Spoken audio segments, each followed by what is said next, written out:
school, Louisville boy like Reese Gaines. I know we were cool back then, but things changed. Your chick give me brain, my chicken's free range. Reporting live from the 5. All right, welcome everyone in to the first iteration of the Cracked Paddles podcast.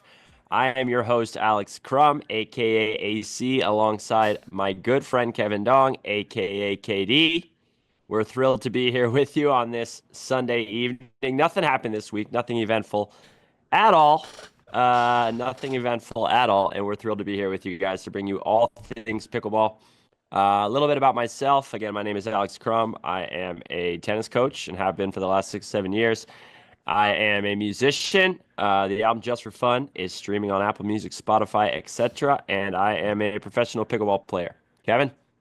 Hey, I just want to say that album is fire, okay? So I've listened to it for hours on end, so I support it, and you should check it out too.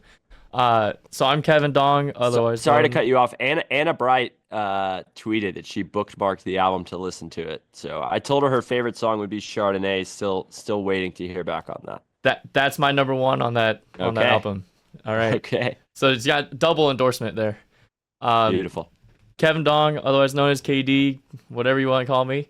I washed up tennis player, became pickleball player. Still work full time in finance, but hey, here we are, just trying to get better day by day. Godspeed. Amen. We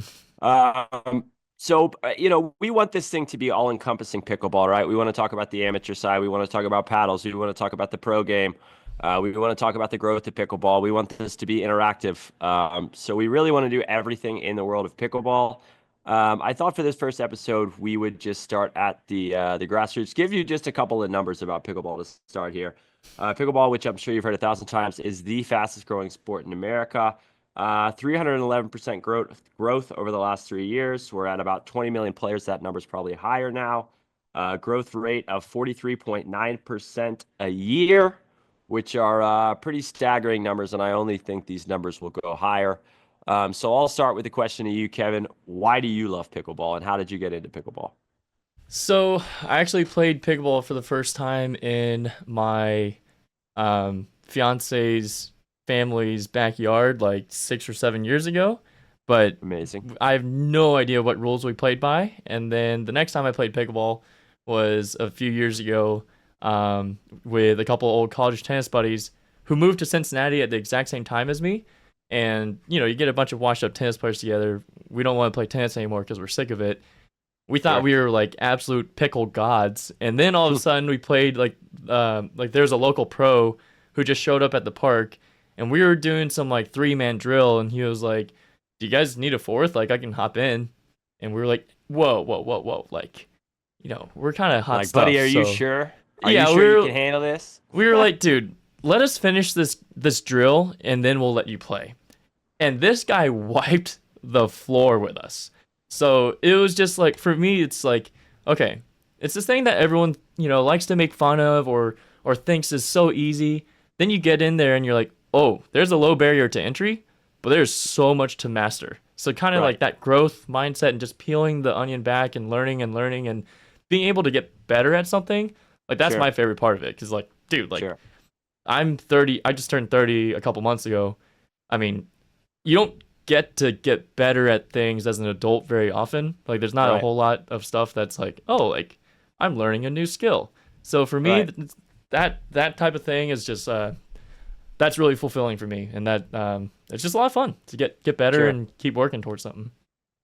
Sure. And just to piggyback on that, I think at this current juncture, this is more of a hobby for us. Hopefully that's going to change soon, but it's a healthy hobby, right? Like there are so many other things that we could be doing as, middle-aged. I don't know if I'd say middle-aged.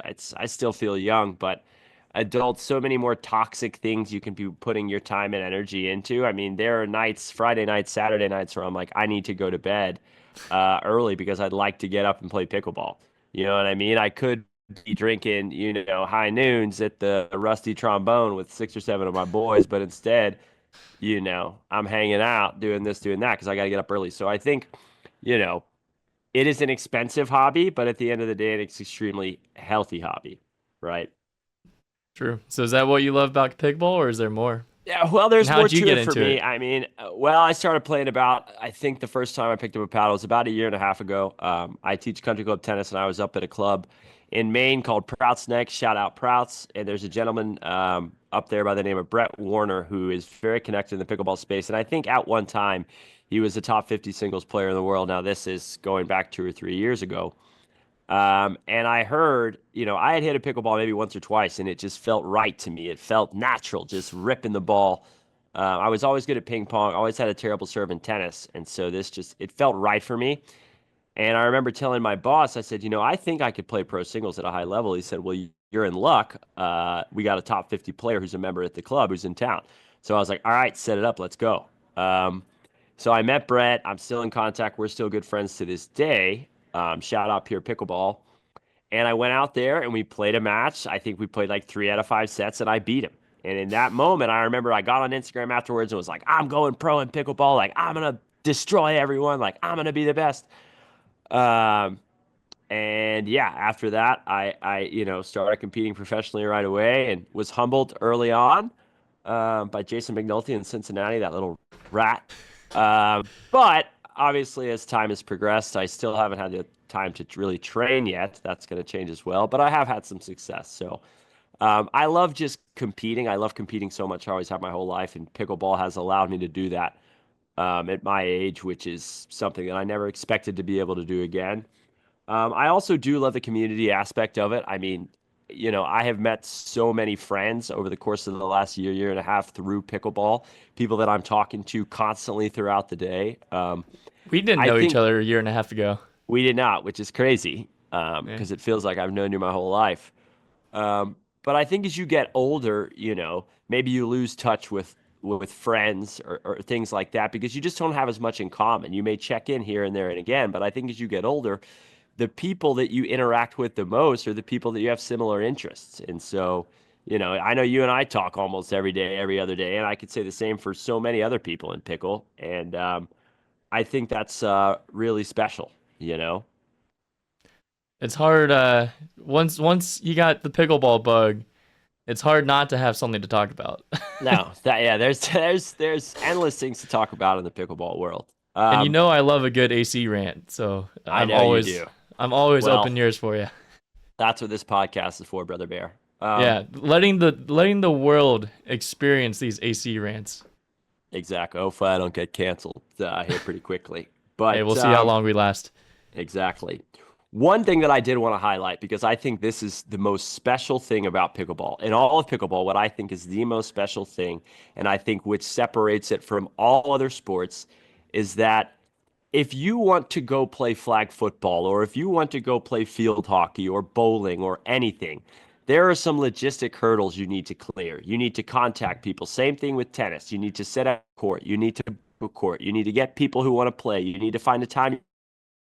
In pickleball, you can literally go to any park at any point in time, not knowing a soul, and you can find game upon game upon game upon game. I think maybe, and in basketball, you can maybe kind of do this, show up to the park and hope to get in a game, but it's not the same. And that is incredible to me that you could show up to a new city having never been there, having not knowing a soul.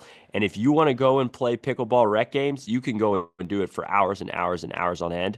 So to me, that is what makes pickleball so special. Dude, yeah. It's Because in what I other feel sport can you do that? You can't. There's nothing Yeah. that's the equivalent. You can't show up to a tennis court and be like, "Hey guys, want to play?" They're gonna be like, "Nah, you suck." Yeah, if you didn't show up with them, you're not playing with them for tennis. But Right. pickleball is, yeah, to your point, it's just so welcoming and just like, yeah, it's just so welcoming and just generous with the environment and stuff. So I feel like generally speaking, if you go to a public park, the people there are gonna want to let you play.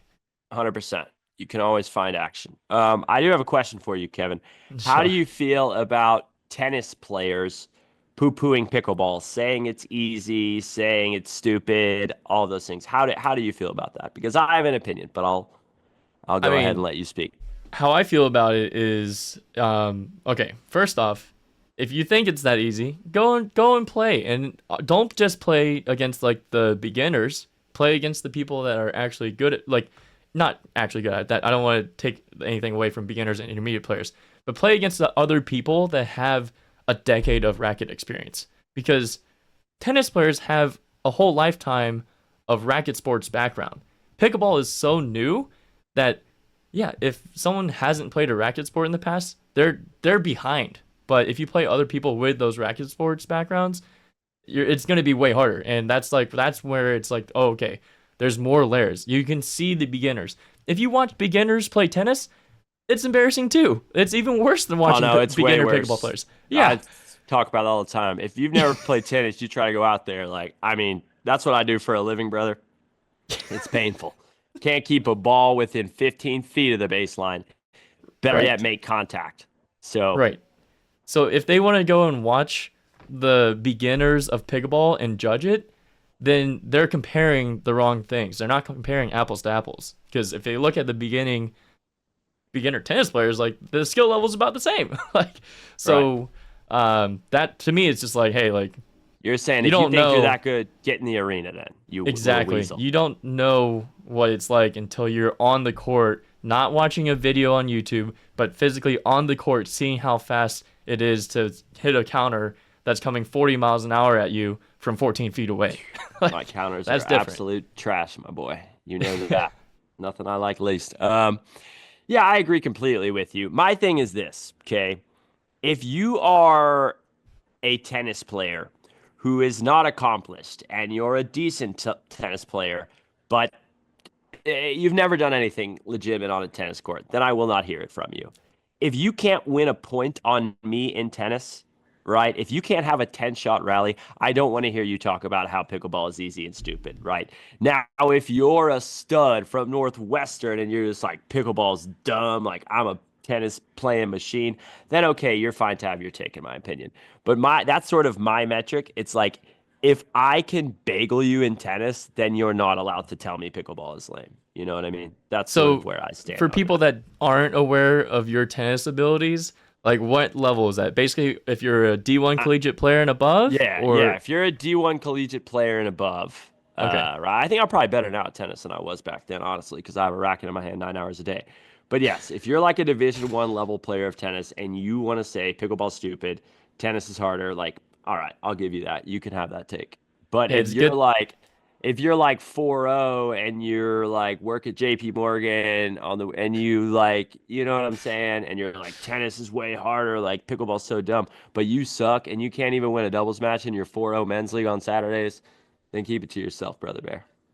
Hey, it's a good thing I play pickleball, because my D3 tennis resume wouldn't have an opinion in Dude, AC's Case world. Western's legit. No, yes, it would. Case Western's legit. A lot of good. Let me say that there are a lot of good Division 3 tennis players out there. Like some of the best Division 3 schools would take it to some like pretty decent level Division 1 schools. That's just a fact. Hey, we have a guy that played at Case Western, and then he went and played at UVA during his master's degree. So, I believe it. Shout out James Hopper. I believe it. Okay, Kevin. All right. I think we should move on here. Things we don't like about pickleball. Mm-hmm. Do you want me to go ahead? I think you should start this one.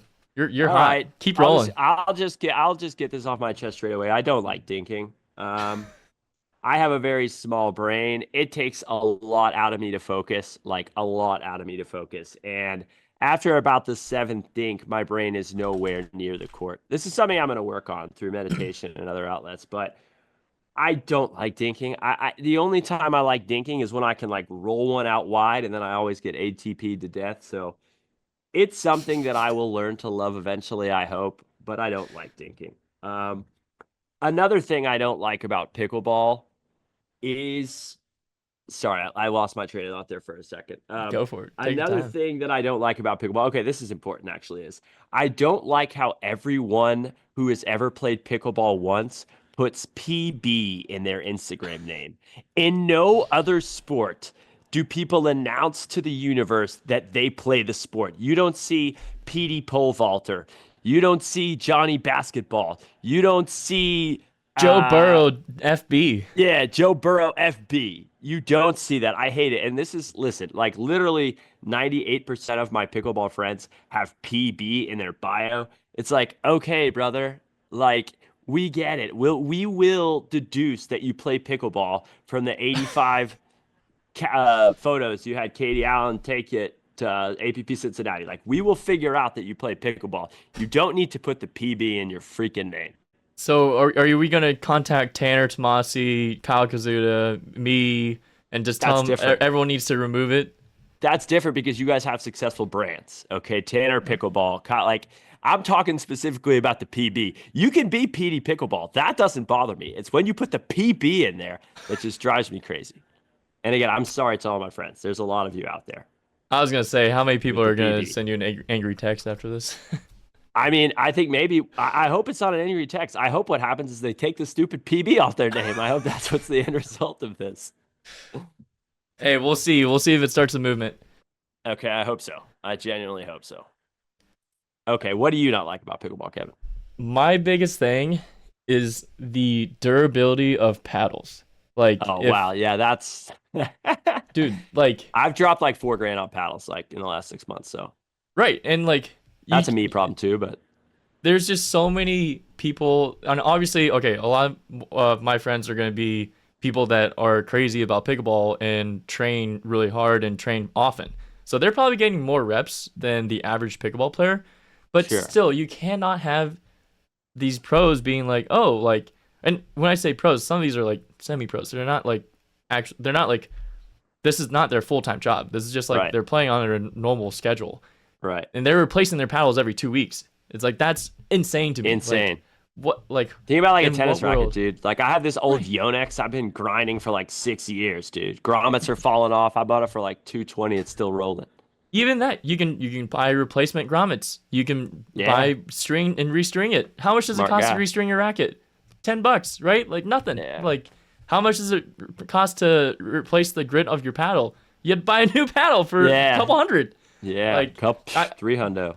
That's the right 200 or 300, depending on what paddle you're going for. But I think that's like one of the biggest problems with pickleball. And like, if that gets fixed, at least for the amateurs, for pros, sure, we might need something a little bit different. But for the mass market, that's got to be resolved. Like, Yeah. Oh, I 1,000% agree with you on that. But Um, anyway, that's my biggest current pet peeve. And the second one, not to cut you off, is just a little bit, just in general, the confusion around the tours and how to keep fans like following along, because even like family members or friends, they're like, oh, like, how can I follow along? And I'm like, it's kind of hard. Like, I don't want to have to explain all the websites and all the things that you have to do to like follow and keep up. And I know they don't really know anything about pickleball, so it's like it's kind of a process. And I don't know. It's like, hey, we'll just tell you how it goes after. Yeah. We're not going to talk about this match, but I definitely had like, I don't know, upwards of 20 some odd people being like, if I'm paying $5 for pickleball TV, you better not go out there and lose old Federico. So anyway, thankfully Hey. they got a good return on their investment there. But A little teaser for episode 2. But anyway, no, I agree. It is tough to follow along. There's so many different apps and this and that. It can be hard to follow. Hey, speaking of following pro tournaments, should we look at a pro point analysis next? Unfortunately, it's this time of the podcast now, Kevin. I think we should do the point analysis. All right. So this point is from a co-host versus co-host showdown at the recent APP Cincinnati Open. Now, let me just preface this by saying I had a bit of a family emergency the night before. My mother's fine now. No, I'm not making excuses here. Listen, I have a lot to learn in the realm of doubles, and one thing that I'm going to say here is that when you're playing doubles and when you're playing on the left side, you need to be aggressive. That's all I'm going to say. Okay, Kevin, you can take away from there, and you can show the clip. All right, we got 2 points here and one big lesson. All right, AC may have hinted at it, but here we go. Poor Jack Foster. Guy's got a bad ankle and he hasn't played doubles before. Looks good. Yep. Looks good. Out of the air. Oh, off the toe. That's a dink body bag, which I had not seen basically ever. The only other time I've seen that is actually against AC in some rec games. And the only other time, man, it's not too hard to get me on the toe. I gotta Right. tell you this. Yeah, that toe is extremely vulnerable, especially with those neon red shoes. Right. And before we go into a little bit more discussion, let's show clip number 2. This one's worse.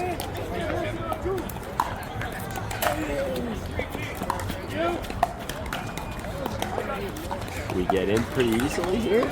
Good Nice transition. little dink in the middle. Pulls him wide up. Oh.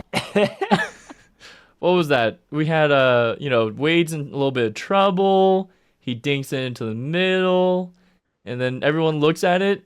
Stop the camera Oh. right there, though. Look at that base on me. I mean, I always talk to my students about a wide base. That might be the widest base you'll ever see on a pickleball court.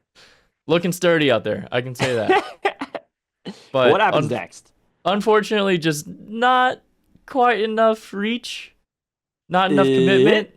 Oh, right off of Jack's foot. So that's my ball 100%. I need to slide and take that. Yeah, I would agree. But 100%. But I will say, like, I'm assuming you guys had a strategy of Jack crowding the middle from the right side. Is that correct? To be frank, there wasn't a whole lot of strategy going on here.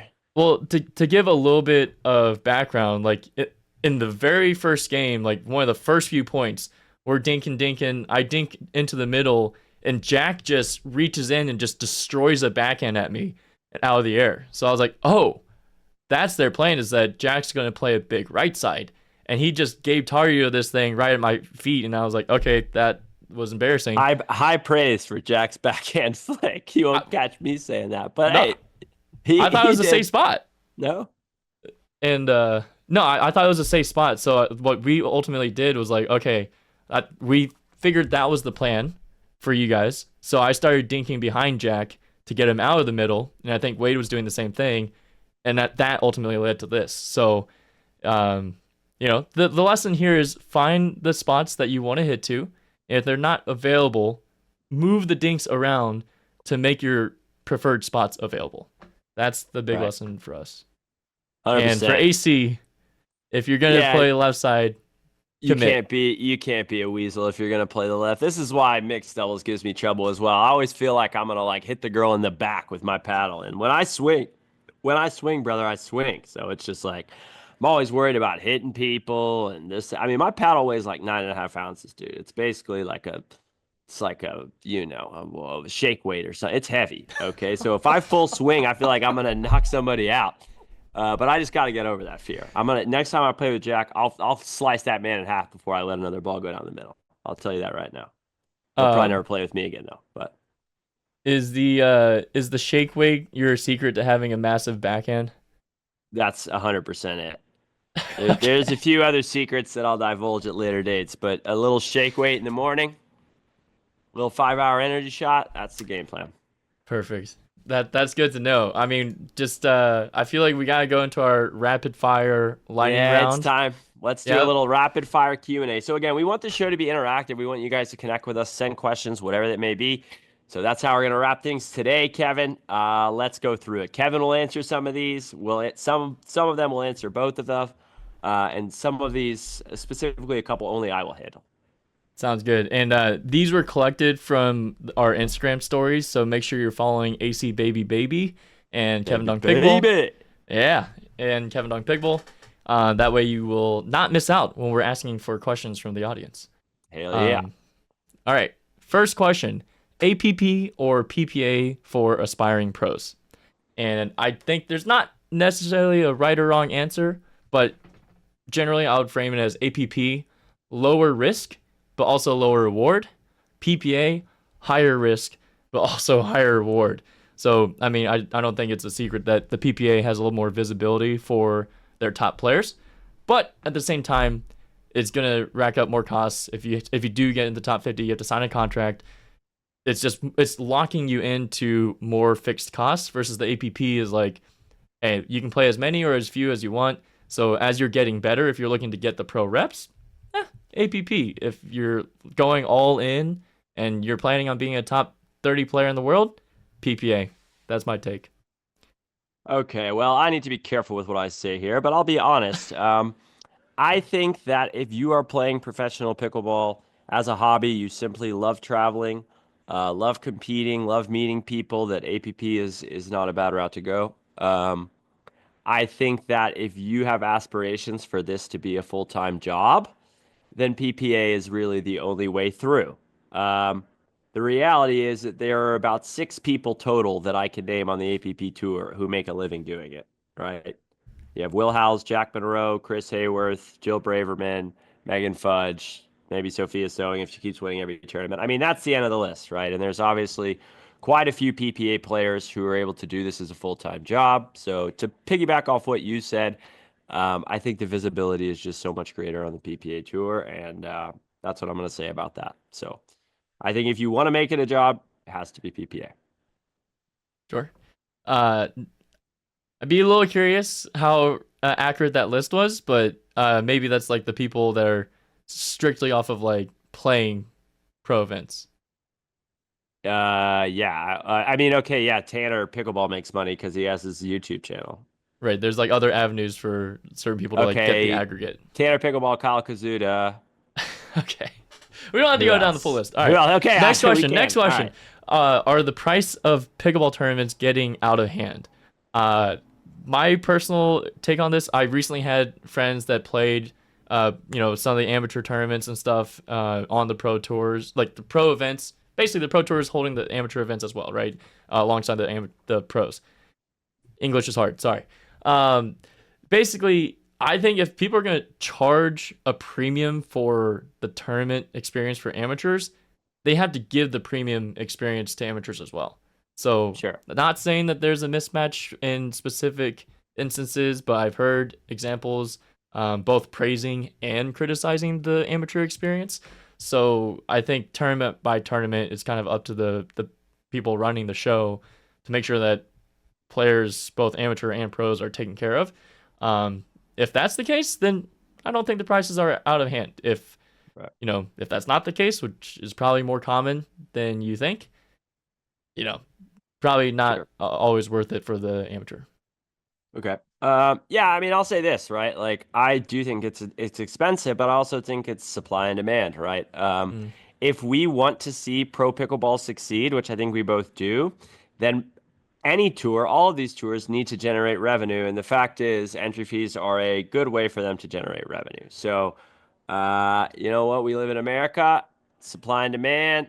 That's the way it goes. So I don't necessarily. I think it's expensive, yes, but it's like anything else, you know.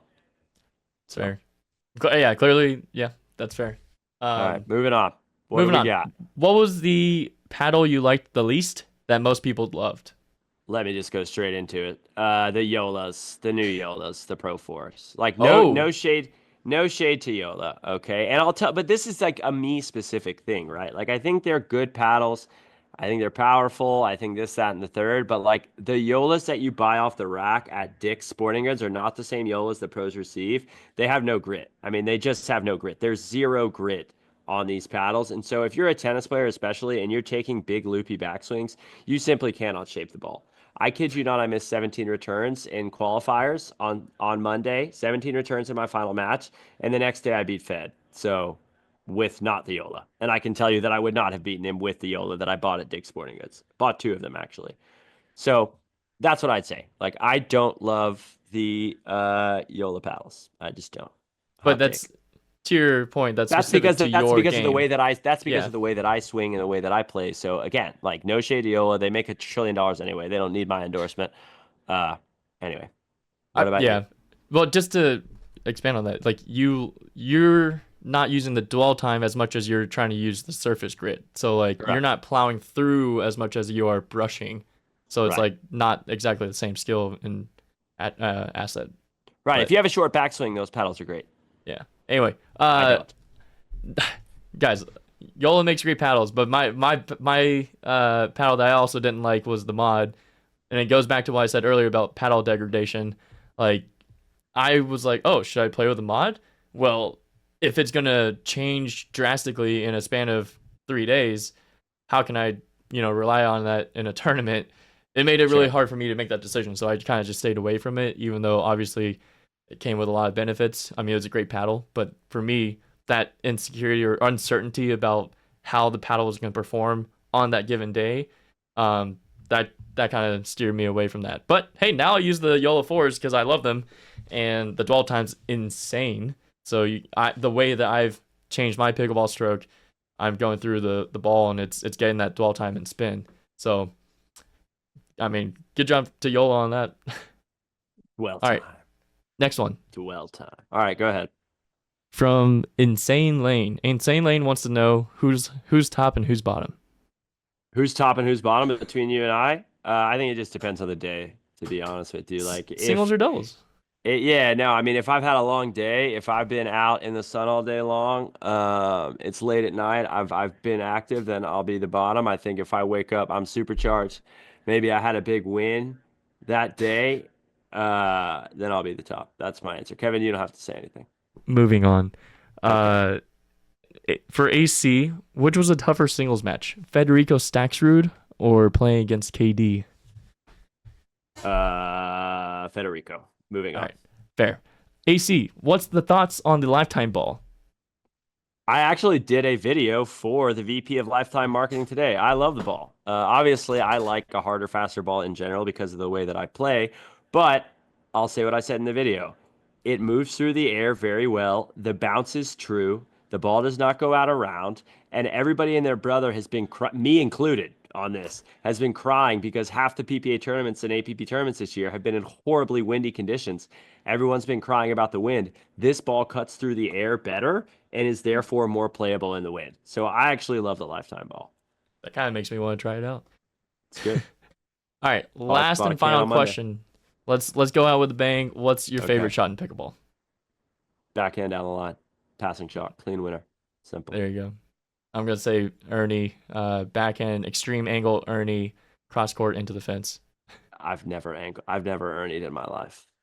We'll get you there this summer.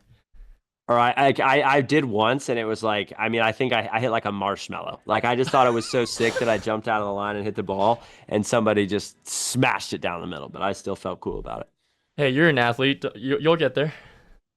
Thanks, KD. All right, well, I think we should probably wrap up. I feel like we touched on a lot of topics in this first episode again. We're going to be doing these every Sunday. We're going to have an episode a week. Try to keep it relatively short.